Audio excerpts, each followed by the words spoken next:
if you've got the V6, I'd really like you to get quite... Look, the more violent you get with that hose to see if the radiator breaks, the better. Because do you want it to break now while you're in a controlled situation at home or the workshop, or out on a trip? That's my question for you. Or when you don't know about it and it costs you an engine, and that awesome last of the best is finished. You can't get a new engine for these 120 V6 anymore.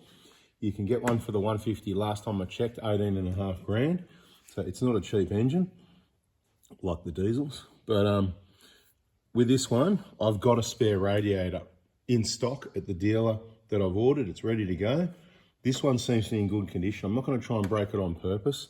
Don't bother mucking around with this one, but it's this one that I've heard people break. So I really want to go like that. And if that snaps off, then I go, I've done a good thing because I'm going to put the spare one in. But while I can go like that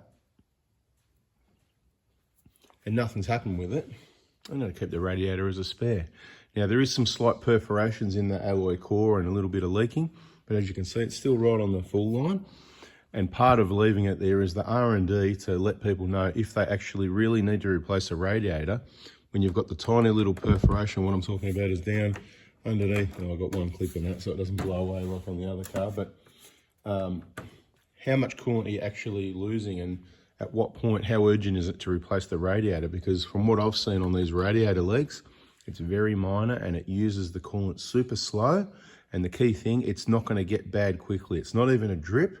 It's just it sort of builds up, gets all crusty, doesn't even drip. It's not even measurable, and it does not get bad quickly. It doesn't all of a sudden, it's not like all of a sudden it's going to burst open.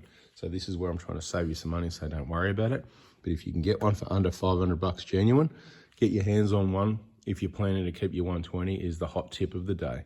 Thanks for watching. Bada bing, bada boom, baby. See ya.